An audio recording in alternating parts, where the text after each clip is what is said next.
এখন আমাদের নিয়ে কথা বলবেই, যেহেতু আমরা পাবলিক ফিগার। আমি সিনেমা করছি, সো শুটিং হবে নেক্সট মান্থ থেকে।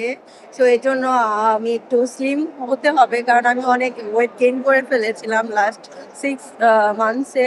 সো এখন নেক্সট মান্থের মধ্যে আমার একটু স্লিম হতে হবে, সো এটা নিয়ে প্রিপারেশন। এটা তো এখন বলা যাবে না, যখন আসবে তখন সবাই জানবে।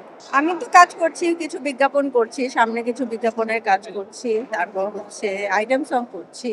তো এগুলো নিয়েই বিজি। আর হচ্ছে স্টেজ পারফরমেন্স করছি, শো করছি। সো এগুলো নিয়ে এখন একটু ড্যান্সটা বেশি বেশি প্র্যাকটিস করছি, বেশি বেশি মানে ড্যান্সের প্রতি আর কি বেশি আগ্রহটা জেগে ওঠে। এখন আমাদের নিয়ে কথা বলবেই, যেহেতু আমরা পাবলিক ফিগার। সো আমরা তো সবার সবার মানে সবাই যেভাবে চায় ওইভাবে তো আর থাকতে পারবো না। আমাদের আলাদা একটা লাইফ আছে, আমাদের আলাদা ভাবে কাজ করতে হয়। সো ওরা যেভাবে চাচ্ছে সেভাবে তো আর আমাদের থাকা পসিবল না। সো ওরা ওদের মতো করে বলে যাক, আর আমরা আমাদের কাজ করে যাব। আমার তো সবসময় শাড়ি পরতে ভালো লাগে। সো কোনো অ্যাওয়ার্ড প্রোগ্রাম হলে তখন আগেই ডিসাইড করি কোন শাড়িটা পরবো, এই তো। আর আমাদের সবসময় গ্ল্যামারাস ভাবেই দেখতে চায় অডিয়েন্স।